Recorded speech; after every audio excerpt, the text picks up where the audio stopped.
Es posible que la estupidez no sea un accidente genético, sino una construcción meticulosa, edificada ladrillo a ladrillo, a través de decisiones cotidianas que se repiten hasta volverse invisibles. La pregunta no busca ofender, sino desarmar una ilusión peligrosa, la creencia de que la inteligencia es un estado fijo, inmutable, ajeno a nuestras acciones diarias. La psicología contemporánea ha comenzado a trazar un mapa inquietante de comportamientos que, lejos de ser inofensivos, erosionan sistemáticamente la capacidad cognitiva, el juicio crítico y la profundidad emocional de quienes los practican. No se trata de personas nacidas con limitaciones insalvables, sino de individuos que, sin advertirlo, han suscrito un contrato silencioso con la mediocridad, renovándolo cada mañana al despertar. El primer hábito que caracteriza a estas personas es la ausencia absoluta de cuestionamiento interno. Viven en un estado de certeza perpetua, donde cada opinión se siente como verdad revelada, cada juicio como ley natural. La neurociencia ha demostrado que el cerebro consume menos energía cuando opera en piloto automático, cuando reproduce patrones aprendidos sin someterlos a escrutinio. Esta economía cognitiva, útil en contextos de supervivencia inmediata, se convierte en trampa mortal en sociedades complejas, que exigen adaptabilidad y pensamiento flexible. Quien nunca se pregunta por qué piensa lo que piensa, quien nunca examina el origen de sus convicciones, se condena a ser un eco perpetuo de voces ajenas. La estupidez, entonces, no es ignorancia de datos, sino la incapacidad de reconocer que uno podría estar equivocado. Es la rigidez convertida en identidad. Estas personas consumen información como quien respira, de manera automática, sin discriminación, sin pausa para la digestión. Abren sus mentes cual basureros públicos, donde cualquier titular sensacionalista, cualquier meme político, cualquier teoría conspirativa, encuentra hospedaje inmediato. La psicología cognitiva denomina a este fenómeno sesgo de confirmación en estado puro, la tendencia a aceptar sin filtro aquello que reafirma lo que ya se cree, mientras se descarta con violencia defensiva cualquier información que genere disonancia. Scrollean durante horas, acumulando fragmentos inconexos de realidad editada, confundiendo la sensación de estar informados con el acto genuino de comprender. La diferencia es abismal. Estar informado implica exposición pasiva, comprender requiere esfuerzo activo, confrontación con la complejidad, tolerancia a la ambigüedad. En la era de la información infinita, paradójicamente, la estupidez funcional ha encontrado su hábitat perfecto. Hablan sin escuchar. Esta no es una descripción metafórica, sino un diagnóstico preciso de un patrón conductual devastador. Durante conversaciones, su mente no procesa las palabras del otro, ensaya la próxima intervención, espera ansiosamente el turno para lanzar su monólogo preparado. La escucha activa, esa habilidad psicológica fundamental que permite la empatía cognitiva y el aprendizaje genuino, está completamente atrofiada. Para ellos, el diálogo es competencia, no exploración conjunta. Cada intercambio es una batalla donde lo único que importa es imponer, nunca transformarse. Este hábito no solo los empobrece intelectualmente al privarse de perspectivas ajenas, sino que destruye su capacidad de construir relaciones profundas. Viven rodeados de personas, pero existencialmente solos, encerrados en cámaras de eco, donde solo resuena su propia voz, cada vez más estridente, cada vez más vacía. Rechazan la incomodidad intelectual, con el fervor de quien huye de una amenaza física. Cualquier idea que desafíe su cosmovisión es percibida no como oportunidad de crecimiento, sino como agresión personal. La psicología del desarrollo ha establecido que el aprendizaje genuino solo ocurre en la zona de incomodidad proximal, ese espacio donde lo conocido se encuentra con lo desconocido y genera fricción creativa. Pero estas personas han construido fortalezas cognitivas con muros altísimos, donde solo entra aquello que resulta familiar, reconfortante, autocomplaciente. Evitan libros complejos porque son aburridos, descartan argumentos sofisticados porque son elitistas, huyen de debates profundos porque son estresantes. La neuroplasticidad cerebral, esa capacidad maravillosa del sistema nervioso de reorganizarse mediante la experiencia, requiere estimulación constante y desafiante. Sin ella, el cerebro literalmente se atrofia, las conexiones neuronales se debilitan,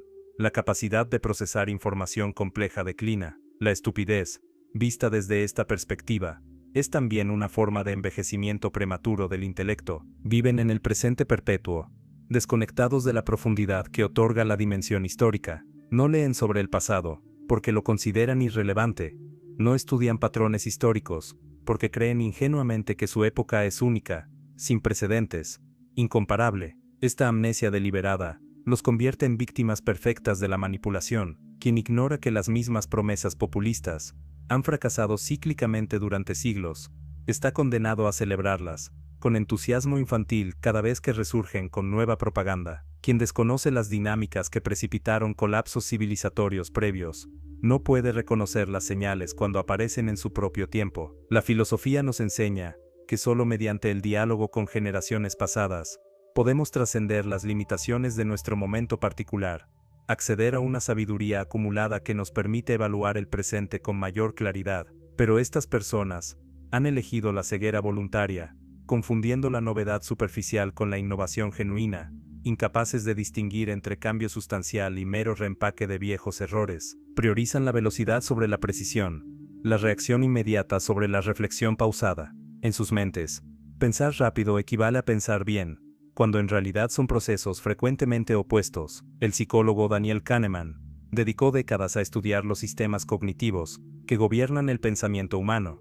El sistema 1, rápido, intuitivo, automático, y el sistema 2, lento, deliberativo, analítico. La estupidez funcional es en gran medida la tiranía absoluta del sistema 1, la incapacidad de activar el pensamiento lento cuando las circunstancias lo demandan. Emiten juicios instantáneos sobre temas complejos, reducen problemas multidimensionales a binarios simplistas, confunden sus intuiciones viscerales con conclusiones lógicas. Esta urgencia constante no es signo de agilidad mental, sino de pereza cognitiva, la negativa a invertir el esfuerzo metabólico que requiere el análisis genuino. En un mundo que premia la respuesta viral sobre la reflexión profunda, este hábito se ha vuelto epidémico. Atribuyen sus fracasos exclusivamente a factores externos, mientras se adjudican todos sus éxitos. La psicología denomina este patrón sesgo de atribución egocéntrico, pero su manifestación en personas profundamente estúpidas alcanza niveles patológicos. Nunca son responsables de sus errores, siempre hay un villano conveniente, una conspiración oculta, una injusticia cósmica que explica sus resultados decepcionantes. Esta externalización sistemática de la responsabilidad no es solo un mecanismo de defensa del ego, es un sabotaje deliberado del crecimiento personal. Solo quien puede reconocer sus propios errores puede aprender de ellos, ajustar estrategias, desarrollar sabiduría práctica. Quien vive culpando al mundo está condenado a repetir infinitamente los mismos patrones destructivos, cada vez más amargado, cada vez más convencido de que la realidad está fundamentalmente equivocada, y él esencialmente en lo correcto. Es una forma particularmente cruel de autoengaño, porque genera la ilusión de estar luchando noblemente contra fuerzas opresivas, cuando en verdad se está huyendo cobardemente de la introspección. Confunden opinión con conocimiento, sensación con argumento, intensidad emocional con validez lógica. En debates o discusiones, responden a evidencias empíricas con yo siento que, a datos estadísticos con a mí me parece, a razonamientos estructurados con anécdotas personales irrelevantes. Esta equivalencia falsa entre subjetividad y objetividad es quizás el síntoma más característico de la estupidez contemporánea. No se trata de negar el valor de la experiencia personal o la legitimidad de las emociones, sino de reconocer que existen jerarquías epistémicas, que no todos los métodos de conocimiento son igualmente confiables para responder diferentes tipos de preguntas, pero estas personas han interiorizado el mensaje posmoderno más simplista, que toda verdad es relativa, que toda perspectiva es igualmente válida, que cuestionar sus intuiciones es una forma de violencia. El resultado es un relativismo tóxico, donde la realidad se disuelve en un caos de opiniones contradictorias, y ninguna síntesis es posible. Buscan soluciones simples para problemas complejos con la desesperación de quien busca atajos en un laberinto. Cualquier propuesta que requiera matices, que reconozca dilemas genuinos sin resolución fácil, que exija trade-offs difíciles, es rechazada instintivamente. Prefieren las narrativas mágicas, un solo cambio revolucionario que arreglará todo, un culpable único que explica todos los males, una ideología totalizante que responde todas las preguntas. La psicología política ha documentado extensamente cómo las mentes que no toleran la ambigüedad se vuelven presa fácil de movimientos autoritarios que prometen orden absoluto en intercambio por pensamiento crítico. Estas personas no buscan realmente comprender la complejidad del mundo, buscan narrativas reconfortantes que les permitan dejar de pensar. La estupidez aquí se revela como una forma de cobardía intelectual, la incapacidad de habitar productivamente la incertidumbre que caracteriza la condición humana. No leen, o peor aún, leen exclusivamente aquello que refuerza sus prejuicios existentes, convirtiendo la lectura en ritual de autovalidación, en lugar de herramienta de transformación. Los libros que podrían desafiarlos permanecen cerrados, descartados con excusas elaboradas sobre falta de tiempo, mientras dedican horas interminables a contenido digital desechable. La lectura profunda, ese proceso neurológicamente complejo que requiere concentración sostenida, construcción de modelos mentales elaborados, seguimiento de argumentos a través de cientos de páginas, es la gimnasia más efectiva para el cerebro. Su ausencia produce atrofia cognitiva tan real como la atrofia muscular en quien no ejercita el cuerpo. Pero más allá del aspecto puramente cognitivo, la lectura es el medio privilegiado mediante el cual accedemos a vidas ajenas, épocas distantes, formas radicalmente diferentes de organizar la experiencia. Quien no lee vive atrapado en la prisión de su propia perspectiva, confundiendo los límites de su experiencia personal con los límites de lo posible. Evitan la soledad reflexiva, como si fuera una enfermedad contagiosa. Sus días están saturados de ruido constante, pantallas encendidas, conversaciones superficiales, distracciones industrialmente diseñadas para capturar atención. El silencio los aterra, porque en el silencio no hay nada que medie entre ellos y sus propios pensamientos, y sus propios pensamientos son, frecuentemente, tan caóticos y contradictorios que prefieren no enfrentarlos. La tradición filosófica occidental, desde Sócrates hasta Heidegger, ha insistido en que la vida no examinada no merece ser vivida, que el autoconocimiento requiere momentos de introspección deliberada, de confrontación honesta con quien uno realmente es más allá de las máscaras sociales. Pero estas personas han organizado sus existencias para garantizar que tal encuentro nunca ocurra. Se mantienen perpetuamente ocupados, permanentemente distraídos, constantemente estimulados desde el exterior. El resultado es una vida vivida en la superficie absoluta, donde nunca se alcanza la profundidad necesaria para la transformación genuina o la sabiduría real. Confunden información con entendimiento, acumulación con integración, memorización con comprensión. Pueden citar estadísticas sin entender metodología, repetir teorías sin captar sus implicaciones, mencionar nombres de filósofos sin haber procesado genuinamente sus ideas. Esta es la estupidez del erudito superficial, particularmente peligrosa porque se disfraza de competencia intelectual. En la era digital, donde cualquier dato es accesible instantáneamente, el valor del conocimiento ha migrado desde la memoria hacia la capacidad de síntesis, análisis crítico, creatividad en la aplicación. Pero estas personas siguen operando con un modelo obsoleto donde acumular datos equivale a ser inteligente. El resultado es una forma peculiar de ignorancia ilustrada. Saben muchos datos aislados pero no comprenden los sistemas que los conectan. Pueden nombrar problemas pero no analizar sus causas estructurales. Reconocen síntomas pero no diagnostican enfermedades. Desprecian la experticia cuando contradice sus intuiciones, celebrándola únicamente cuando confirma sus creencias previas. Este fenómeno, amplificado exponencialmente por las redes sociales, ha creado una crisis de autoridad epistémica, donde el médico y el curandero, el climatólogo y el negacionista, el historiador y el conspirador, son tratados como voces igualmente legítimas. La psicología social explica este fenómeno mediante el efecto Dunning-Kruger. Las personas menos competentes en un dominio son precisamente quienes más sobreestiman su conocimiento, porque carecen de la sofisticación necesaria para reconocer su propia incompetencia. Pero aquí la dinámica va más allá. No se trata solo de ignorancia inocente, sino de hostilidad activa hacia quienes saben más. El experto es visto con sospecha, su conocimiento interpretado como elitismo, sus matices entendidos como debilidad argumentativa. Esta democratización falsa del conocimiento no empodera genuinamente a nadie, simplemente destruye los mecanismos sociales mediante los cuales el conocimiento genuino se preserva y transmite. Viven adictos a la indignación, a la ofensa performática, al escándalo manufacturado. Cada mañana despiertan buscando nuevos motivos para sentirse víctimas, nuevas causas que justifiquen su ira, nuevos enemigos contra quienes dirigir su frustración existencial. La neurociencia ha descubierto que la indignación moral activa los mismos circuitos cerebrales que las drogas adictivas, liberando dopamina, que genera una sensación momentánea de propósito y superioridad moral. Estas personas han quedado atrapadas en ese ciclo, necesitando dosis cada vez mayores de ultraje para sentirse vivas, relevantes, del lado correcto de la historia. Pero esta adicción emocional tiene costos devastadores.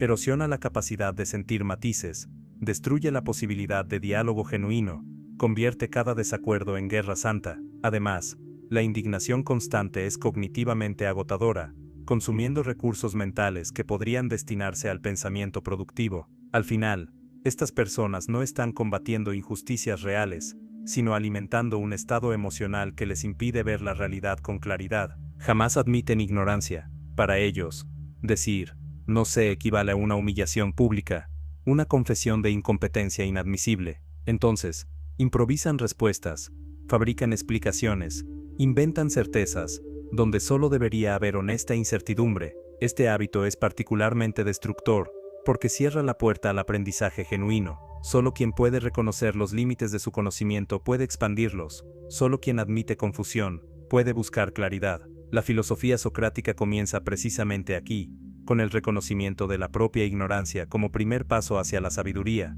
Pero estas personas han invertido tanto ego en la imagen de competencia, que prefieren vivir en la ilusión, antes que enfrentar la incomodidad temporal de no saber. El resultado es una vida intelectual estancada, donde nunca se aprende nada realmente nuevo, porque nunca se admite genuinamente que algo falta. Consumen entretenimiento exclusivamente diseñado para no desafiar, no perturbar, no incomodar, series formulaicas, música predecible, películas que confirman todas las expectativas narrativas establecidas. No buscan arte que los transforme, sino anestesia, que los distraiga. El problema no es el entretenimiento per se. Una mente humana necesita descanso y placer.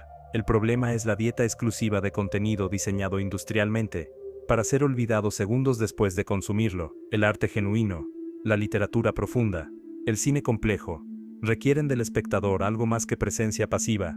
Demandan compromiso activo, interpretación, confrontación con ideas incómodas o emociones difíciles. Este tipo de experiencias estéticas son fundamentales para el desarrollo de la imaginación moral, la capacidad empática, la sofisticación emocional. Pero estas personas han optado por la comodidad perpetua, el placer sin fricción, y en el proceso, han atrofiado su capacidad de apreciar cualquier cosa que requiera esfuerzo. Se rodean exclusivamente de personas que piensan idénticamente, construyendo ecosistemas sociales, donde la diversidad de pensamiento está completamente ausente. Cada amigo es un espejo que refleja sus propias ideas, cada conversación una ceremonia de validación mutua. La psicología social ha documentado ampliamente los peligros de la polarización grupal, cuando personas con inclinaciones similares se reúnen repetidamente sin exposición a perspectivas contrarias. Sus posiciones se radicalizan progresivamente. Lo que comenzó como preferencia política moderada se convierte en convicción extrema. Lo que era escepticismo saludable muta en cinismo paranoico. Estas personas no buscan comunidad genuina, sino secta ideológica.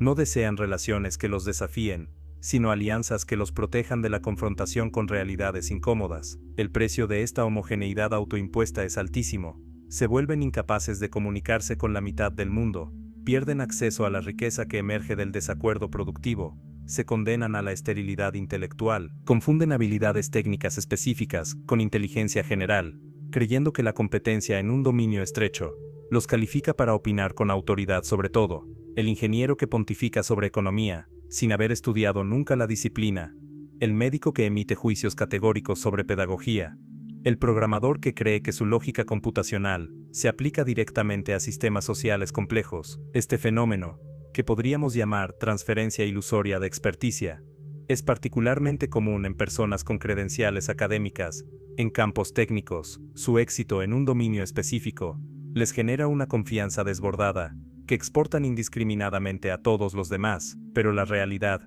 es que cada disciplina tiene sus propias metodologías, sus propios cuerpos de conocimiento acumulado, sus propias limitaciones epistemológicas. Ignorar estas diferencias y asumir que un solo modo de pensamiento es universalmente aplicable es una forma sofisticada de estupidez, particularmente peligrosa, porque viene revestida de credenciales aparentemente impresionantes. No toleran la paradoja, la contradicción productiva, la tensión dialéctica, que caracteriza los problemas genuinamente complejos. Para ellos, si dos ideas parecen contradecirse, una debe ser falsa y la otra verdadera. Punto final. Esta incapacidad de sostener mentalmente dos verdades aparentemente opuestas es un indicador confiable de rigidez cognitiva. El pensador sofisticado reconoce que muchas de las dicotomías que parecen absolutas son en realidad polaridades productivas: libertad y orden, individuo y comunidad, tradición y progreso, justicia y misericordia. La sabiduría consiste frecuentemente no en elegir un lado, sino en navegar la tensión entre ambos, ajustando el balance según contexto. Pero estas personas demandan resoluciones simples, respuestas definitivas, claridad donde solo existe ambigüedad estructural. Esta intolerancia a la complejidad los hace vulnerables a ideologías totalizantes, que prometen eliminar toda contradicción mediante esquemas simplistas, que invariablemente fallan al contacto con la realidad multidimensional. Practican lo que podríamos llamar activismo performático, una forma de engagement político o social, que prioriza absolutamente la señalización de virtud sobre el impacto real. Publican hashtags, cambian fotografías de perfil, se indignan públicamente, pero evitan cuidadosamente cualquier acción que requiera sacrificio personal genuino, compromiso sostenido, o confrontación con la complejidad estructural de los problemas que proclaman combatir. La psicología moral ha comenzado a estudiar este fenómeno, descubriendo que el acto de señalizar virtud públicamente frecuentemente reduce en lugar de aumentar la probabilidad de acción genuina, porque genera una sensación prematura de haber contribuido. Estas personas confunden la sensación de estar haciendo algo con el acto genuino de cambiar algo. El resultado es una cultura política, donde la estética del compromiso reemplaza al compromiso real, donde las posiciones se adoptan por su valor como accesorios identitarios más que por comprensión profunda de las causas que supuestamente representan. Viven perpetuamente en modo reactivo, nunca proactivo. Cada día es una serie de respuestas impulsivas a estímulos externos, sin planificación estratégica, sin reflexión sobre objetivos a largo plazo, sin consideración de consecuencias más allá del futuro inmediato. La capacidad de pensamiento estratégico, de considerar múltiples futuros posibles y trabajar sistemáticamente hacia el más deseable, es un indicador robusto de inteligencia práctica, pero estas personas han abdicado completamente de esta capacidad, permitiendo que su atención sea colonizada por quien grite más fuerte, por lo más urgente aunque sea trivial, por la crisis manufacturada del momento. La distinción entre lo urgente y lo importante se ha colapsado completamente en sus vidas. El resultado es una existencia caótica, donde nunca se alcanza nada significativo, porque toda la energía se consume apagando incendios perpetuos, muchos de los cuales ellos mismos han creado mediante su incapacidad de anticipar consecuencias obvias. Reducen cada cuestión compleja a narrativas de buenos contra malvados, de víctimas puras contra opresores absolutos. Esta simplificación moral extrema no es solo intelectualmente perezosa, sino éticamente peligrosa. La historia está plagada de atrocidades cometidas por personas convencidas de su absoluta rectitud moral, incapaces de reconocer la humanidad compartida con aquellos a quienes habían convertido en monstruos unidimensionales. La psicología del desarrollo moral, particularmente el trabajo de Lawrence Kohlberg, establece que las etapas más sofisticadas del razonamiento ético reconocen la complejidad de las situaciones morales, la posibilidad de dilemas genuinos sin resolución perfecta, la humanidad imperfecta en todos los bandos de cualquier conflicto, pero estas personas operan en etapas mucho más primitivas, donde la moralidad es un juego de identificar villanos y destruirlos. Esta mentalidad no solo los incapacita para resolver conflictos reales mediante negociación y compromiso, sino que los convierte en potenciales participantes de cualquier movimiento que prometa purgar el mal mediante medios violentos. No cuestionan nunca sus propias emociones, confundiendo intensidad de sentimiento con verdad revelada. Si sienten ira, el objeto de su ira debe merecer ser destruido. Si sienten miedo, la amenaza debe ser eliminada. Si sienten atracción, el deseo debe ser satisfecho. Esta tiranía de las emociones no procesadas convierte la vida interior en un caos de impulsos contradictorios, sin jerarquía ni dirección. La inteligencia emocional, concepto popularizado por Daniel Goleman, incluye fundamentalmente la capacidad de reconocer las propias emociones, entender sus causas,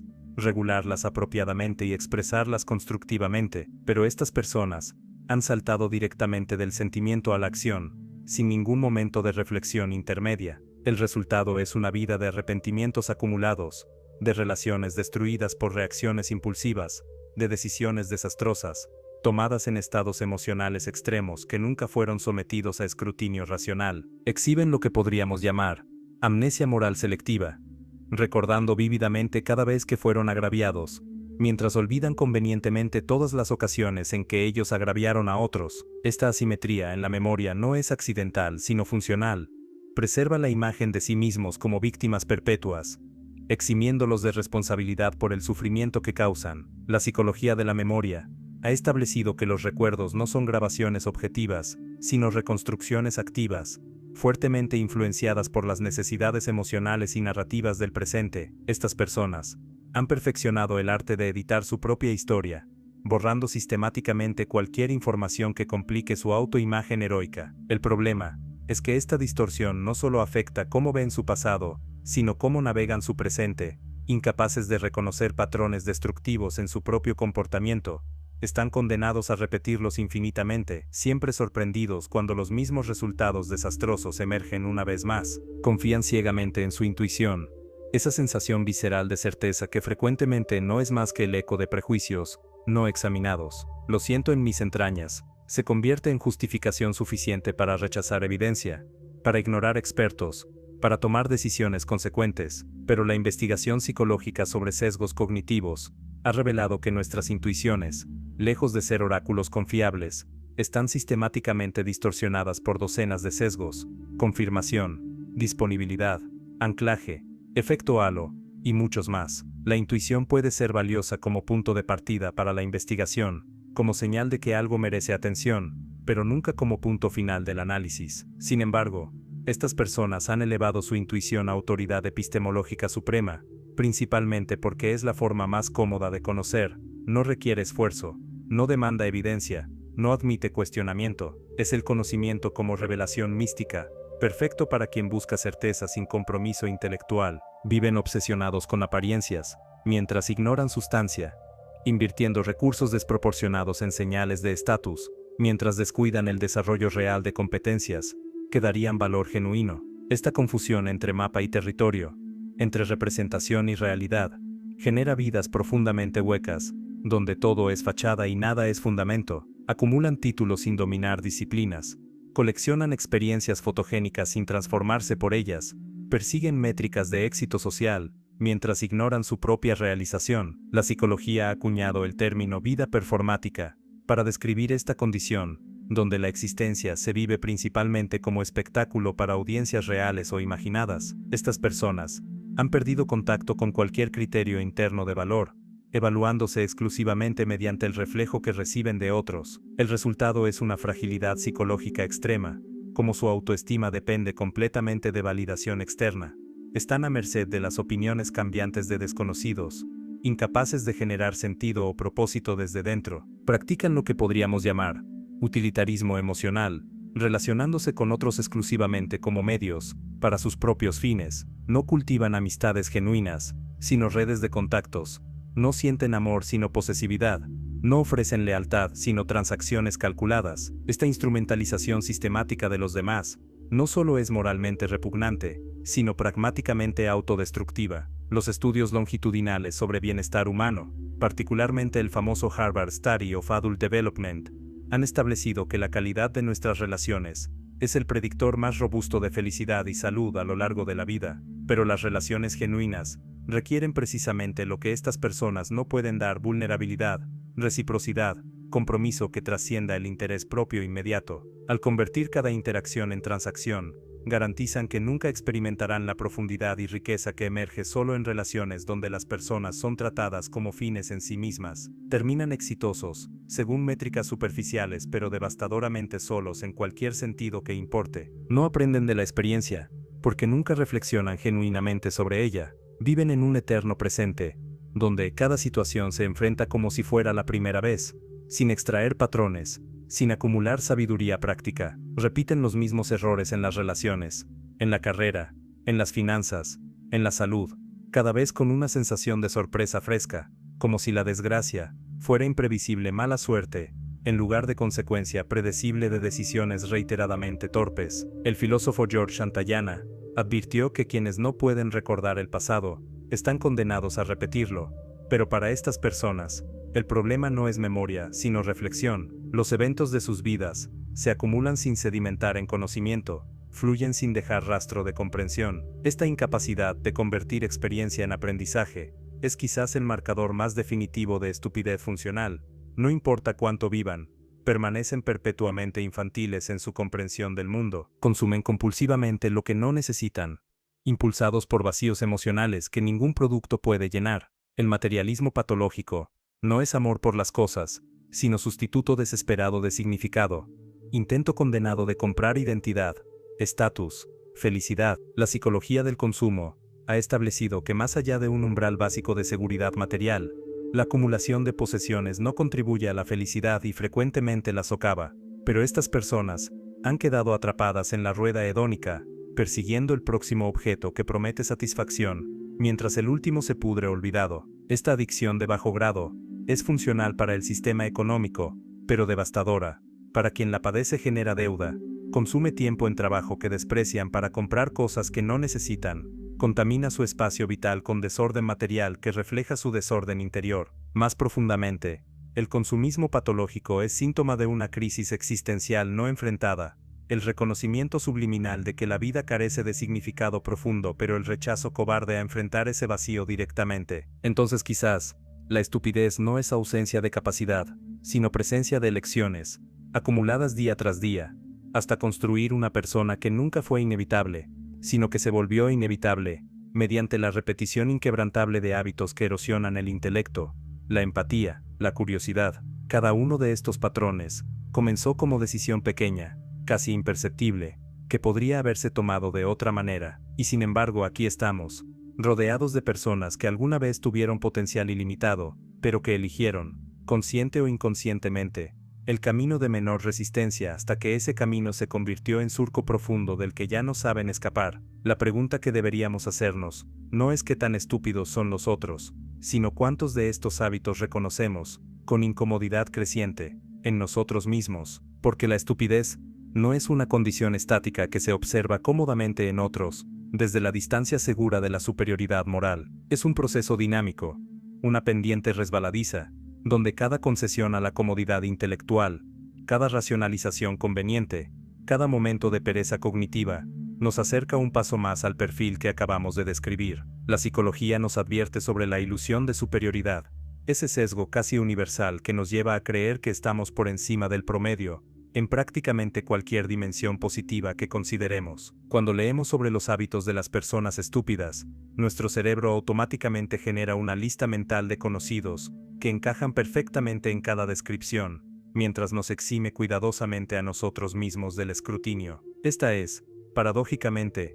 una de las manifestaciones más claras de la estupidez que pretendemos estar analizando objetivamente. La verdad incómoda es que todos compartimos fragmentos de estos patrones, todos hemos rechazado información que contradecía nuestras creencias, todos hemos hablado sin escuchar genuinamente, todos hemos buscado la validación fácil de quienes piensan como nosotros, en lugar de la confrontación productiva con quienes difieren. La diferencia entre la persona que crece intelectualmente y la que se estanca no está en la ausencia inicial de estos hábitos, sino en la capacidad de reconocerlos, de sentir la incomodidad de verlos en el espejo, y de hacer el esfuerzo consciente y sostenido de cambiarlos. Este reconocimiento requiere una forma particular de valentía, la voluntad de admitir que no somos los protagonistas ilustrados de nuestra propia narrativa, sino personajes falibles que cometen errores sistemáticos y predecibles. La cultura contemporánea ha construido mecanismos sofisticados que permiten a las personas mantener la ilusión de sofisticación intelectual,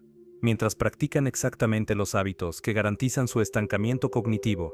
Podemos seguir cientos de cuentas de noticias en redes sociales y sentirnos informados, mientras nuestra comprensión del mundo se vuelve progresivamente más superficial y fragmentada. Podemos escuchar podcasts interminables sobre productividad, mientras procrastinamos sistemáticamente las tareas que realmente importan. Podemos comprar estanterías llenas de libros de autoayuda, que nunca leeremos, acumular cursos en línea, que nunca completaremos, descargar aplicaciones de meditación que abriremos una sola vez. Toda esta actividad genera la sensación reconfortante de estar trabajando en nuestro desarrollo personal, cuando en realidad es simplemente otra forma de consumo que nos protege de la confrontación genuina con nuestras limitaciones. La ironía más cruel es que vivimos en una era de acceso sin precedentes al conocimiento humano acumulado. Cualquier persona con conexión a Internet puede acceder gratuitamente a conferencias de los pensadores más brillantes, a cursos de las universidades más prestigiosas, a bibliotecas, que contendrían más libros de los que podríamos leer en 1000 vidas. Los pensadores de generaciones anteriores habrían considerado esta abundancia un paraíso, la eliminación final de las barreras que separaban a las masas del conocimiento reservado para élites, y sin embargo, esta democratización de acceso ha coincidido con lo que muchos observadores describen como un empobrecimiento masivo de la atención, la comprensión y el pensamiento crítico, no porque los recursos sean inadecuados, sino porque hemos desarrollado colectivamente hábitos de consumo de información que garantizan que toda esa riqueza pase por nosotros, sin dejarnos transformados. El problema no es tecnológico, sino psicológico y cultural. Las plataformas digitales, que median nuestra relación con la información, están diseñadas, optimizadas mediante algoritmos sofisticados de aprendizaje automático, para maximizar engagement, que es un eufemismo corporativo para capturar y mantener atención, mediante la activación de nuestros impulsos más primitivos. No están diseñadas para hacernos más sabios, más reflexivos, más capaces de pensamiento complejo. Están diseñadas para mantenernos scrolleando, cliqueando, reaccionando, compartiendo. Cada interacción genera datos que refinan el modelo que predice qué nos mantendrá enganchados unos segundos más, y lo que mantiene enganchado al sistema nervioso humano no es generalmente lo que desarrolla el intelecto humano. Somos animales que evolucionamos en sabanas africanas enfrentando amenazas inmediatas, y nuestros cerebros siguen diseñados para priorizar lo urgente sobre lo importante, lo emocional sobre lo racional, lo tribal sobre lo universal, lo simple sobre lo complejo. Estas plataformas no crearon la estupidez humana, simplemente la amplificaron, la monetizaron, la convirtieron en modelo de negocio.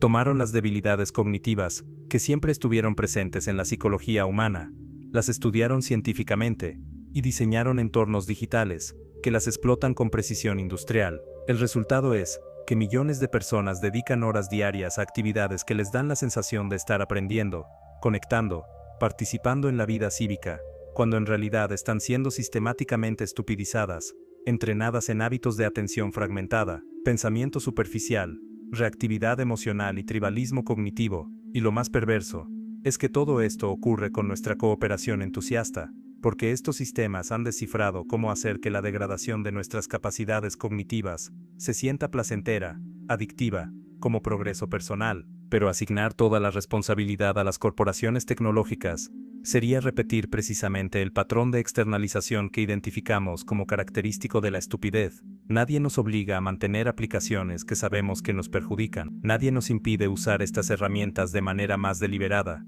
establecer límites, cultivar hábitos alternativos. La tecnología es ambiente, pero somos nosotros quienes elegimos cómo habitarlo. La diferencia está en si esas elecciones son conscientes y estratégicas o automáticas y reactivas. Las personas que mantienen claridad intelectual en la era digital no son necesariamente menos expuestas a estas plataformas, pero las usan como herramientas en lugar de ser usados por ellas. Leen artículos completos en lugar de solo titulares, verifican fuentes antes de compartir, buscan activamente perspectivas que desafían las propias, utilizan el algoritmo en lugar de ser utilizados por él. Esta agencia personal, sin embargo, no puede ejercerse en el vacío. Requiere lo que los psicólogos llaman función ejecutiva, la capacidad de inhibir impulsos, planificar a largo plazo, mantener metas en memoria de trabajo, mientras se resisten distracciones. Y la función ejecutiva, como cualquier capacidad cognitiva, se desarrolla mediante práctica, o se atrofia mediante desuso. Cada vez que cedemos al impulso de revisar el teléfono durante una conversación, cada vez que abandonamos un artículo largo porque es muy denso, cada vez que elegimos el entretenimiento fácil sobre el desafío intelectual, estamos entrenando nuestro cerebro en la dirección de menor control, menor capacidad de esfuerzo sostenido, menor tolerancia a la frustración que acompaña todo aprendizaje genuino. No es que un solo incidente de pereza cognitiva nos convierta en estúpidos, pero 1000 incidentes diarios durante años absolutamente lo hacen. Y aquí llegamos a una pregunta filosófica profunda, que subyace a todo este análisis.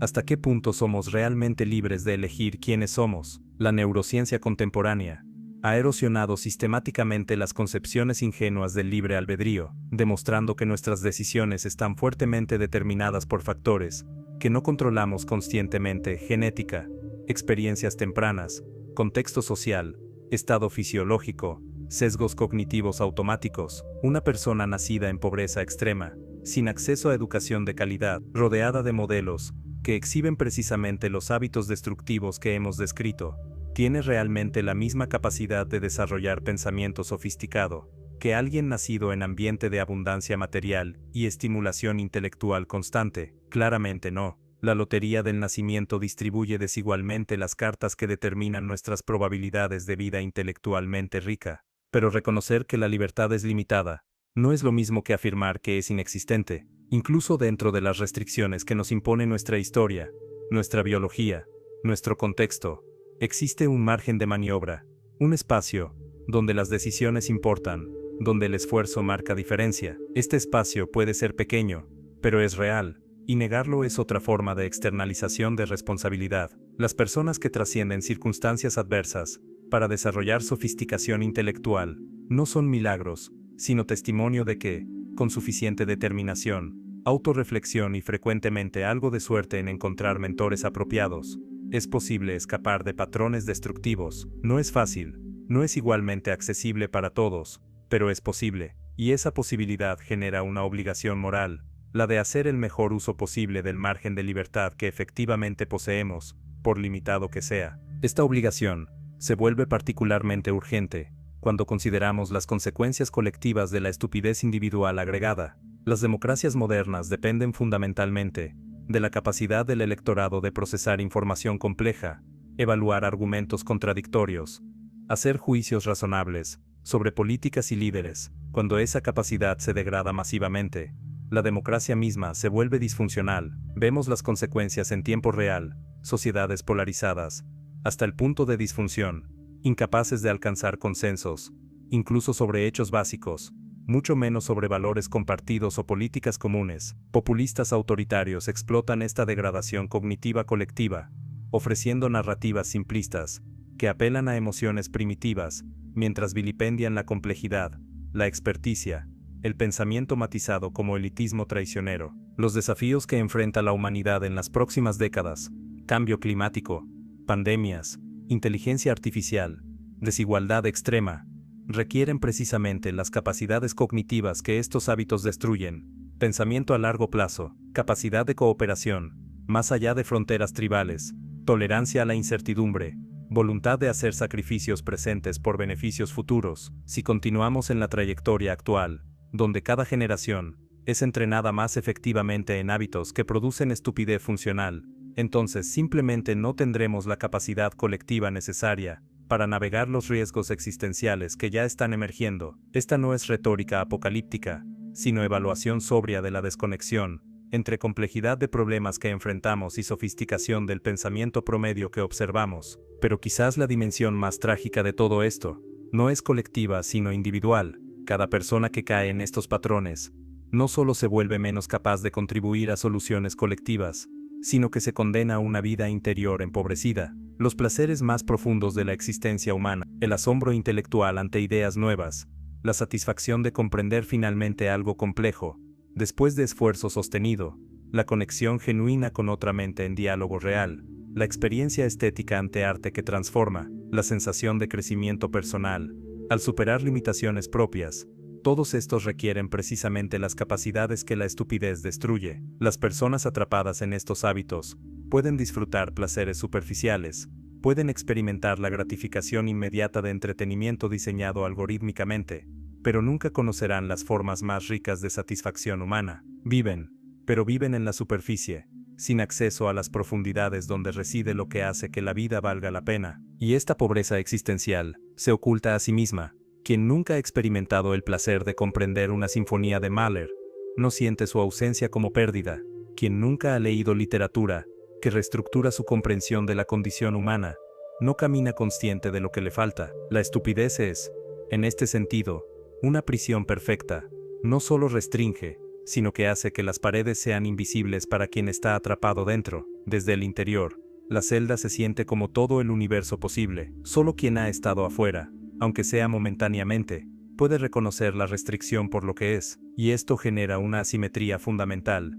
Quien ha cultivado sofisticación intelectual puede comprender tanto la riqueza de su propia experiencia como la pobreza de la alternativa, pero quien permanece estancado en estupidez funcional no puede realmente concebir lo que se está perdiendo. Entonces llegamos al punto donde la descripción se encuentra con la prescripción, donde el diagnóstico debe dar paso a la pregunta sobre tratamiento posible. ¿Qué hace alguien que reconoce estos patrones en sí mismo? Porque el reconocimiento genuino, esa incomodidad visceral de verse reflejado en la descripción clínica de la estupidez, es ya el primer paso. La mayoría nunca llegará ni siquiera ahí, protegidos por capas de racionalización y negación, pero para quien sí llega, para quien siente ese momento de claridad dolorosa donde los mecanismos de autoengaño colapsan temporalmente, ¿qué sigue? No hay solución mágica, no hay intervención única, que revierta décadas de hábitos consolidados. El cambio genuino es proceso lento, incómodo, que requiere esfuerzo sostenido sin garantía de éxito. Comienza con decisiones pequeñas pero consistentes. Leer un libro completo en lugar de fragmentos digitales, sentarse con la incomodidad de no saber en lugar de inventar respuestas, buscar activamente voces que desafían las propias convicciones, practicar escucha genuina en conversaciones, cultivar momentos de silencio reflexivo, cuestionar las propias emociones antes de actuar sobre ellas. Ninguna de estas prácticas es revolucionaria. Todas han sido recomendadas por pensadores durante milenios. Lo que las hace efectivas no es su novedad sino su dificultad. El hecho de que requieren nadar contra corrientes poderosas biológicas, psicológicas, sociales, tecnológicas. Y aquí está la paradoja final. El esfuerzo requerido para escapar de estos patrones es precisamente proporcional al grado en que uno está atrapado en ellos. Quien está profundamente condicionado en hábitos de estupidez funcional encuentra casi imposible reunir la función ejecutiva necesaria para cambiarlos. Es como pedir a alguien que escape de arenas movedizas mediante sus propias fuerzas, cuando el medio mismo que debe superar es lo que paraliza su capacidad de movimiento. Esto no significa que el cambio sea imposible, pero sí que frecuentemente requiere intervención externa, un mentor que desafía amorosamente, una crisis que destruye ilusiones protectoras, un encuentro con ideas tan poderosas que rompen la inercia mental. La transformación intelectual genuina rara vez es proyecto solitario, generalmente requiere comunidad, aunque sea pequeña, de personas comprometidas con la búsqueda común de comprensión más profunda. Pero incluso con todas las condiciones óptimas, con motivación genuina, apoyo adecuado, recursos suficientes, el cambio no está garantizado. Algunos de estos hábitos están tan profundamente arraigados, tan entrelazados con la estructura de la personalidad, que modificarlos requeriría una reconstrucción fundamental del self, que muchas personas, razonablemente, no están dispuestas a emprender. Hay un punto donde la identidad misma está construida sobre los patrones que habría que cambiar, y preservar esa identidad se vuelve más importante que cualquier beneficio potencial de transformación. Esta no es necesariamente cobardía, es reconocimiento de que hay costos reales en el cambio profundo, que no todo el mundo está en posición de pagarlos, que algunas vidas tienen ya suficientes desafíos, sin añadir el proyecto ambicioso de reconstrucción intelectual. Quizás entonces, la reflexión más honesta no es sobre cómo eliminar completamente estos hábitos, lo cual para la mayoría de nosotros es aspiración poco realista, sino sobre cómo mitigar sus efectos más dañinos, cómo mantener suficiente autoconciencia para reconocer cuando estamos cayendo en ellos,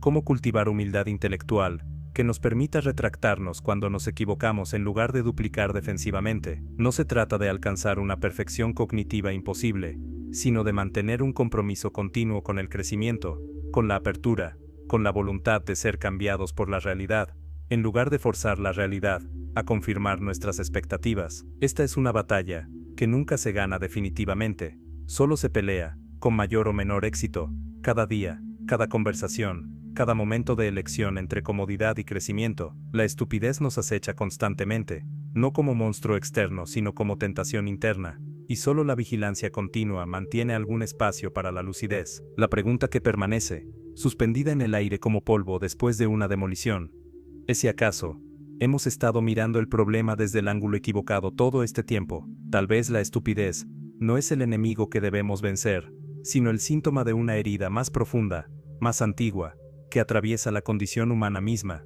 Quizás estos hábitos que hemos catalogado meticulosamente no son defectos morales o intelectuales, sino estrategias de supervivencia psicológica, en un mundo que se ha vuelto demasiado complejo, demasiado incierto, demasiado exigente para la arquitectura mental con la que fuimos equipados por la evolución. Consideremos por un momento la posibilidad de que la lucidez completa, esa claridad implacable que hemos estado defendiendo implícitamente, sea una carga insoportable para la mayoría de las psiques humanas. Ver el mundo tal como es, sin los filtros protectores de la ilusión y el autoengaño, implica enfrentar verdades profundamente perturbadoras, la absoluta contingencia de nuestra existencia, la ausencia de propósito inherente en el universo, la inevitabilidad de la muerte propia y de todos los que amamos, la probabilidad estadística de que nada de lo que hagamos importará dentro de 100 años, mucho menos dentro de 1000. Los filósofos existencialistas del siglo XX exploraron estas aguas oscuras,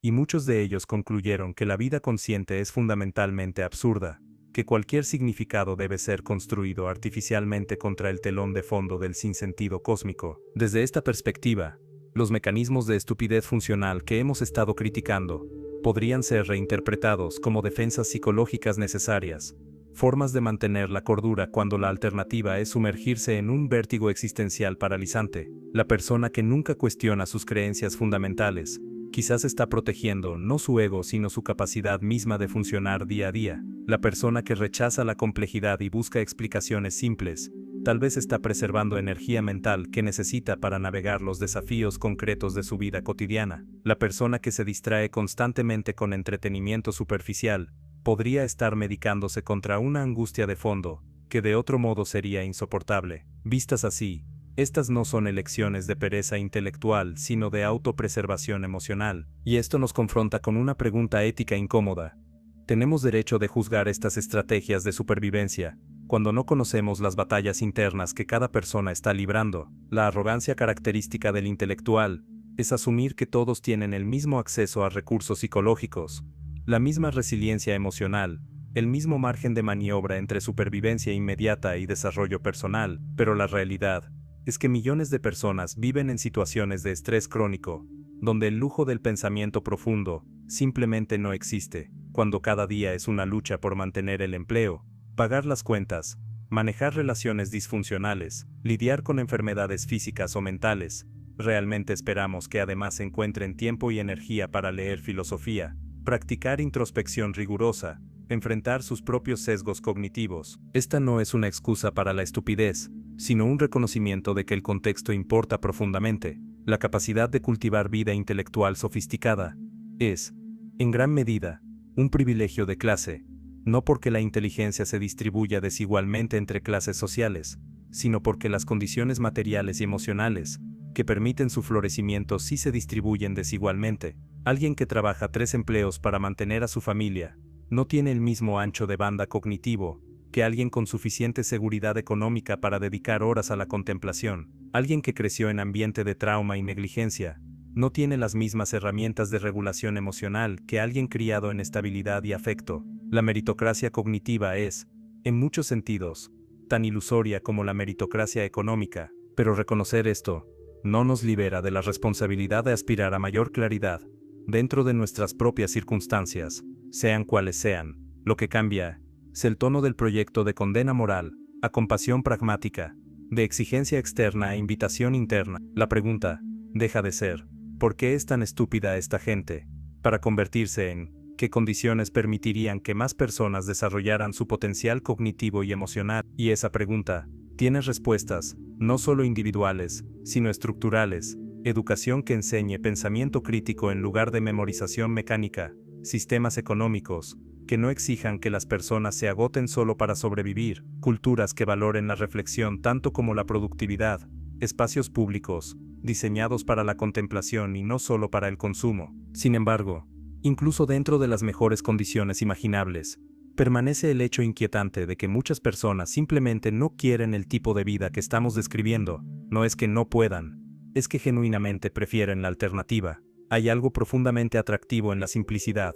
en la certeza, en pertenecer a una tribu con fronteras claramente definidas, en tener respuestas definitivas a preguntas existenciales. La vida del pensador perpetuamente cuestionador, perpetuamente incierto, perpetuamente revisando sus propias conclusiones, no es objetivamente superior en todos los sentidos. Es más rica intelectualmente, pero también más solitaria, más angustiante, más difícil. Requiere vivir con niveles de ambigüedad que muchas personas encuentran genuinamente intolerable, no por defecto cognitivo sino por temperamento. Esta diversidad de temperamentos y preferencias es quizás parte de la estrategia evolutiva de nuestra especie, una sociedad compuesta enteramente de pensadores críticos perpetuamente cuestionadores, probablemente no sería funcional. El exceso de reflexión puede paralizar la acción, tanto como la ausencia de reflexión puede llevar a decisiones desastrosas. Necesitamos tanto personas que cuestionen como personas que ejecuten, tanto escépticos como creyentes, tanto aquellos que complican como aquellos que simplifican. El problema no es la existencia de diferentes modos cognitivos, sino la degradación de la capacidad colectiva de integrarlos productivamente, de permitir que diferentes formas de pensar se complementen en lugar de dividirse en tribus mutuamente hostiles. Y aquí emerge una ironía cruel.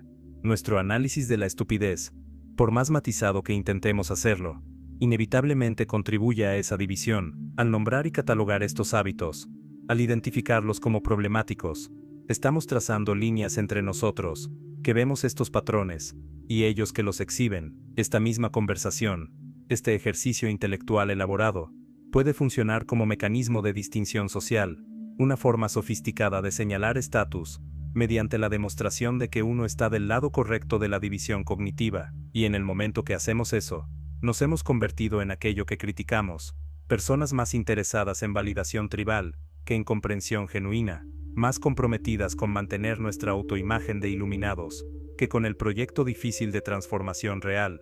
Quizás la verdadera sabiduría comienza no cuando podemos identificar la estupidez en otros, sino cuando reconocemos su presencia ineludible en nosotros mismos, cuando entendemos que estos no son pecados ajenos, sino tentaciones universales, a las que todos sucumbimos con diferentes frecuencias, y en diferentes dominios. El matemático brillante, que es completamente estúpido emocionalmente, el artista con intuición estética extraordinaria, que es víctima de cada teoría conspirativa, el activista político comprometido, que es incapaz de cuestionar los dogmas de su propia facción. La inteligencia no es una cualidad monolítica, sino un conjunto fragmentado de capacidades distribuidas desigualmente, incluso dentro de la misma persona. Esta fragmentación se vuelve aún más evidente cuando consideramos que muchos de los hábitos que identificamos como estúpidos son perfectamente racionales, dentro de sus propios marcos de referencia limitados. La persona que rechaza evidencia científica sobre cambio climático no es necesariamente menos inteligente que quien la acepta, simplemente ha realizado consciente o inconscientemente un cálculo diferente sobre qué fuentes de autoridad son confiables, un cálculo profundamente influenciado por su identidad tribal, sus experiencias previas con instituciones, su posición en la estructura económica, desde su perspectiva interna. Nosotros somos los engañados, los que hemos caído en propaganda de élites desconectadas, y no hay argumento puramente lógico que pueda resolver este desacuerdo, porque el desacuerdo no es fundamentalmente sobre lógica sino sobre marcos epistemológicos incompatibles. Esto nos lleva a una de las preguntas más perturbadoras en filosofía del conocimiento. ¿Es posible salir completamente de nuestros propios marcos de referencia para evaluar su validez? ¿O todos estamos inevitablemente atrapados dentro de perspectivas parciales, donde lo que llamamos verdad es simplemente coherencia dentro de nuestro sistema de creencias particular? El relativismo radical es filosóficamente insostenible, pero el objetivismo ingenuo también lo es. Debemos habitar algún espacio intermedio, reconociendo que existen hechos objetivos sobre el mundo, pero que nuestro acceso a ellos está siempre mediado por estructuras conceptuales falibles. La diferencia entre el pensador sofisticado y el estúpido, entonces, no está en tener acceso privilegiado a la verdad objetiva, sino en mantener humildad epistémica, en reconocer la falibilidad de los propios marcos, mientras se hace el mejor esfuerzo posible de revisarlos contra la realidad. Pero incluso esta humildad epistémica tiene sus límites y peligros. Llevada al extremo, se convierte en parálisis, en la incapacidad de afirmar nada porque todo podría estar equivocado. Y esa parálisis es, en cierto sentido, otra forma de estupidez, quizás más sofisticada, pero no menos disfuncional. El escéptico radical, que cuestiona todo, pero nunca llega a conclusiones provisionales, que ve todas las posiciones como igualmente problemáticas, que se refugia en la abstracción filosófica, mientras el mundo se quema, está evadiendo responsabilidad tanto como quien nunca cuestiona nada. La sabiduría práctica requiere la capacidad de actuar bajo incertidumbre, de hacer compromisos epistémicos provisionales, sabiendo que podrían estar equivocados, pero reconociendo que la inacción también es una elección con consecuencias. Y así volvemos, en espiral, a la cuestión de la responsabilidad personal. Dentro de estructuras determinantes, somos simultáneamente productos de fuerzas que no controlamos y agentes capaces de elegir dentro de márgenes limitados. Esta tensión no se resuelve, se habita. Cada momento de elección es un punto donde la causalidad histórica se encuentra con la posibilidad futura, donde lo que hemos sido se encuentra con lo que podríamos ser. Los hábitos que cultivamos en esos momentos, esas decisiones pequeñas repetidas miles de veces, eventualmente, sedimentan en el carácter, en la estructura misma de cómo pensamos y percibimos. No somos enteramente libres de elegir quiénes somos, pero tampoco somos enteramente víctimas de circunstancias. Somos quizás autores co-creadores de nuestras propias narrativas, trabajando con materiales que no elegimos pero con algún grado de libertad en cómo los organizamos. Esta perspectiva nos permite sostener dos verdades aparentemente contradictorias, que hay razones estructurales por las cuales la estupidez prolifera, razones que demandan cambios sistémicos, y que hay también responsabilidad individual de hacer el mejor uso posible de cualquier libertad que tengamos, por limitada que sea. No podemos cambiar las cartas que nos fueron repartidas al nacer, pero sí podemos aprender a jugarlas con mayor o menor habilidad, y esa habilidad se cultiva precisamente mediante los hábitos que elegimos, las prácticas que sostenemos, las comunidades que construimos. Quizás, al final, lo más perturbador de este análisis no es lo que revela sobre otros, sino lo que revela sobre la naturaleza del conocimiento mismo, que comprender la estupidez no nos inmuniza contra ella, que ser capaz de articularla no nos sitúa fuera de su alcance, que esta misma reflexión elaborada sobre la estupidez podría ser, ella misma, una forma más sutil de lo que pretende criticar, una evasión intelectual del trabajo concreto de cambio, una masturbación filosófica, que nos da la ilusión de estar haciendo algo mientras permanecemos exactamente donde estábamos, que tal vez hemos estado usando la inteligencia, no para trascender nuestras limitaciones, sino para justificarlas más elegantemente, para construir prisiones conceptuales más sofisticadas que aquellas de las personas que juzgamos menos reflexivas, y que si hay una salida de este laberinto, no será mediante más reflexión sino mediante alguna forma de acción que no hemos sido lo suficientemente valientes para emprender, porque tal vez la verdad más incómoda, la que ningún intelectual quiere admitir abiertamente, es que la inteligencia no nos ha hecho más felices, más éticos, ni más sabios en los asuntos que realmente importan. Los campos de concentración nazis fueron diseñados por ingenieros brillantes, las justificaciones del colonialismo fueron elaboradas por filósofos educados en las mejores universidades, las crisis financieras que empobrecieron a millones fueron orquestadas por economistas con doctorados de instituciones prestigiosas. La historia del siglo XX es, en gran medida, la historia de cómo la inteligencia instrumental, esa capacidad de resolver problemas técnicos complejos,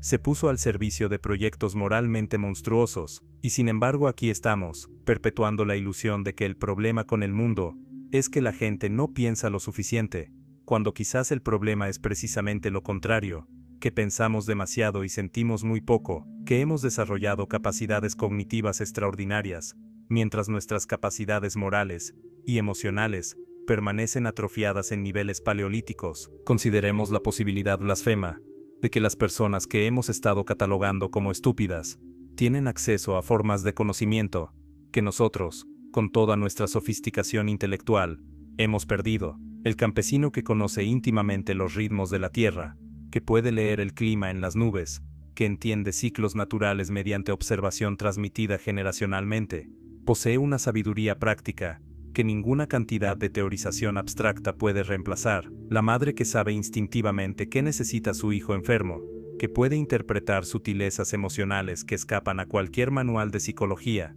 está ejerciendo una forma de inteligencia que la academia sistemáticamente devalúa, porque no puede ser cuantificada, publicada, monetizada. Hemos construido una jerarquía epistemológica, donde el conocimiento abstracto, teórico, desencarnado, se considera superior al conocimiento concreto, práctico, embodied, y luego nos preguntamos por qué nuestras sociedades están tan profundamente desconectadas de las realidades materiales que las sustentan. Esta desconexión es quizás más evidente en la clase intelectual contemporánea, que vive casi enteramente en el reino de los símbolos, manipulando abstracciones mientras otros construyen los edificios, cultivan la comida, fabrican los objetos que hacen posible su existencia contemplativa. Hay una arrogancia particular en mirar desde esta posición privilegiada y declarar que quienes trabajan con sus manos, quienes no han leído a Foucault, ni pueden citar a Nietzsche, son estúpidos. Esta es la estupidez de la élite educada. Confundir familiaridad con un tipo específico de discurso académico con inteligencia general, asumir que la capacidad de deconstruir textos posmodernos es más valiosa que la capacidad de arreglar una tubería rota, o de negociar conflictos comunitarios, o de criar niños emocionalmente saludables. Y lo más perverso es que esta élite intelectual ha desarrollado su propia forma de pensamiento tribal, tan cerrada y dogmática como cualquiera que critique, tiene sus propios tabúes inviolables, sus propias ortodoxias, que no pueden cuestionarse sin arriesgar excomunión social, sus propios mecanismos de conformidad, que castigan la disidencia tan efectivamente como cualquier comunidad religiosa fundamentalista. La diferencia es que esta tribu no reconoce que es una tribu, se percibe a sí misma como la vanguardia del pensamiento universal, como guardianes de la razón contra las fuerzas de la irracionalidad, pero desde fuera, para quienes no pertenecen a este club, luce exactamente como lo que es otro grupo de interés defendiendo su territorio, usando credenciales y jerga especializada como mecanismos de exclusión, perpetuando su propio estatus mediante la devaluación sistemática de otras formas de conocimiento. Esta crítica no implica relativismo ingenuo, donde todas las formas de conocimiento son igualmente válidas para todos los propósitos. Claramente, si necesitas cirugía cerebral, prefieres al neurocirujano sobre el curandero. Si quieres entender mecánica cuántica, la física matemática es superior a la especulación mística, pero la pregunta es, ¿cuántas de las cuestiones que realmente importan en la vida humana son de este tipo técnico? ¿Cuántas son, en cambio, cuestiones de significado, propósito, valores, relaciones, donde no existe método científico que pueda adjudicar definitivamente entre respuestas alternativas, y en esos dominios, que constituyen la mayor parte de la experiencia vivida, la superioridad del intelectual es mucho menos clara? Tomemos el ejemplo más obvio. La felicidad. Décadas de investigación en psicología positiva no han logrado aumentar significativamente los niveles de bienestar reportados en sociedades occidentales, mientras que comunidades con niveles de educación formal mucho menores frecuentemente reportan mayor satisfacción vital. Esto significa que la ignorancia es literalmente bienaventuranza, quizás no de manera tan simple, pero sí sugiere que hay algo profundamente equivocado en nuestra ecuación implícita entre conocimiento y florecimiento humano.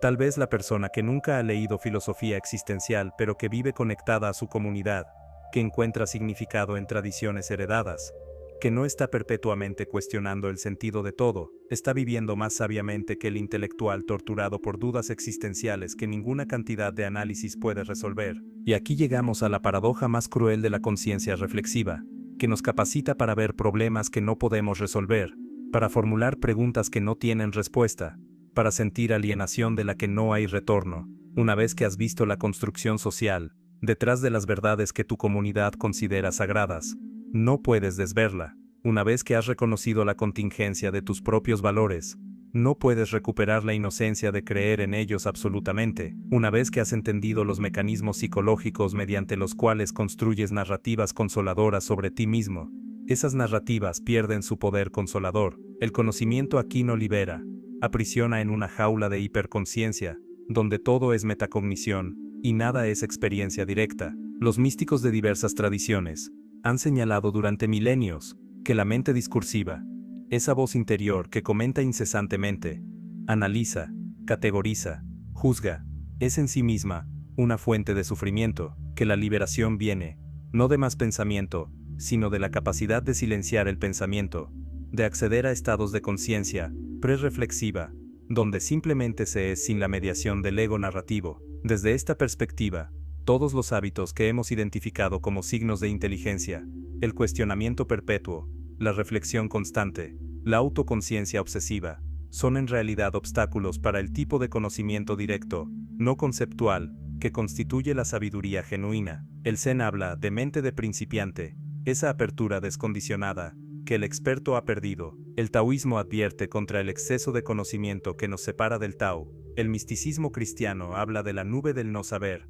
donde la unión con lo divino requiere abandonar el conocimiento intelectual. ¿Están todas estas tradiciones simplemente equivocadas, víctimas de pensamiento precientífico, que ahora sabemos superar? ¿O han identificado algo real sobre las limitaciones del modo cognitivo que la modernidad occidental ha privilegiado exclusivamente la neurociencia contemplativa contemporánea, está comenzando a validar empíricamente lo que estas tradiciones han enseñado, que estados de conciencia caracterizados por ausencia de pensamiento discursivo correlacionan con bienestar psicológico, que la práctica de atención plena puede ser más efectiva para muchos trastornos que la terapia cognitiva, que hay formas de conocer que no pasan por el lenguaje ni el análisis conceptual, pero admitir esto plenamente requeriría que la cultura intelectual dominante reconozca que ha estado potencialmente equivocada sobre algo fundamental, que ha estado privilegiando un modo de conciencia mientras atrofia a otros igualmente importantes. Y esto nos trae de vuelta, inevitablemente, a la cuestión del poder, porque la definición de estupidez nunca es neutral, siempre sirve a intereses. Quien controla las definiciones de inteligencia y estupidez, controla el acceso a recursos, estatus, autoridad. El sistema educativo moderno, con su énfasis en habilidades verbales y matemáticas, evaluadas mediante exámenes estandarizados, no mide inteligencia objetiva, sino tipos específicos de competencia, que resultan valiosos en economías postindustriales basadas en información. Personas con inteligencias espaciales extraordinarias, con habilidades interpersonales sofisticadas, con talento musical o kinestésico excepcional, son etiquetadas como menos inteligentes si no pueden rendir académicamente, y esta etiqueta se convierte en profecía autocumplida que limita sus oportunidades. La estupidez, entonces, es en parte un constructo social que justifica jerarquías existentes, pero reconocer la dimensión política de estas categorías no las hace completamente arbitrarias. Existe diferencia real entre quien puede mantener cadenas largas de razonamiento causal y quien no, entre quien actualiza creencias ante evidencia contraria y quien se aferra dogmáticamente, entre quien puede tomar perspectiva de otros y quien permanece encerrado en solipsismo. Estas capacidades importan, tienen consecuencias en el mundo. El desafío es reconocerlas sin convertirlas en justificación para jerarquías opresivas, sin confundir ausencia de cierto tipo de inteligencia con ausencia de valor humano. Y quizás, aquí está el error fundamental, que atraviesa todo este análisis desde el inicio, que hemos estado tratando la estupidez como problema a resolver cuando en realidad es condición a aceptar. No todos pueden ni quieren desarrollar sofisticación intelectual del tipo que hemos estado privilegiando. Y eso está bien. Una sociedad funcional necesita diversidad cognitiva, necesita personas operando en diferentes niveles de reflexividad y abstracción. El problema no es que exista la estupidez, sino que vivimos en sistemas diseñados por y para una élite cognitiva estrecha, sistemas que luego se imponen universalmente como si todos debieran pensar de la misma manera. La alternativa no es nivelar hacia abajo, no es celebrar la ignorancia, sino construir instituciones que honren genuinamente diferentes formas de inteligencia, que creen espacio para que personas con diversos modos cognitivos contribuyan según sus capacidades reales. Pero incluso mientras articulo esto, siento la incomodidad de la contradicción, porque si realmente creyera que todas las formas de pensamiento son igualmente valiosas, no habría dedicado miles de palabras a catalogar los peligros de ciertos hábitos mentales. La verdad es que sí creo que algunas formas de pensar son superiores a otras, al menos para ciertos propósitos, en ciertos contextos. Creo que el pensamiento crítico es mejor que el dogmatismo, que la apertura es preferible a la cerrazón, que la autorreflexión es más valiosa que la inconsciencia, pero simultáneamente reconozco que estas creencias están culturalmente situadas, que son producto de mi formación particular, que alguien desde tradición diferente podría ofrecer argumentos igualmente coherentes para jerarquía opuesta de valores. Esta tensión no se resuelve mediante síntesis dialéctica limpia, permanece como contradicción productiva, que debe habitarse, como todas las contradicciones genuinas de la existencia humana. Somos animales que evolucionaron para vivir en grupos pequeños de cazadores-recolectores, pero ahora navegamos megaciudades y redes globales. Somos criaturas cuyo sentido de identidad depende de narrativas coherentes sobre nosotros mismos, pero la psicología revela que esas narrativas son en gran medida ficciones post hoc. Necesitamos creer que nuestras elecciones importan para mantener motivación y responsabilidad, pero la ciencia sugiere que el libre albedrío es, en el mejor caso, fenómeno emergente complejo,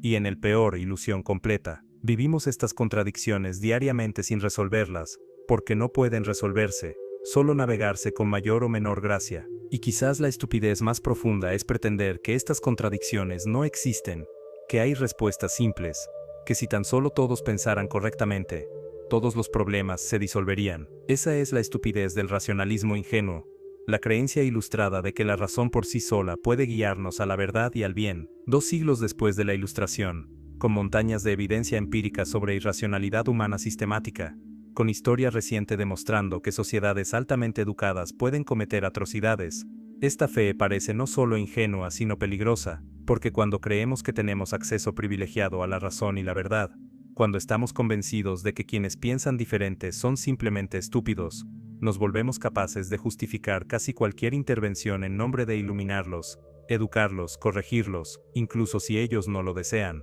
La historia del colonialismo es inseparable de esta convicción de superioridad cognitiva y moral. Los colonizadores europeos realmente creían que estaban llevando civilización, racionalidad, ilustración a pueblos hundidos en superstición y barbarie.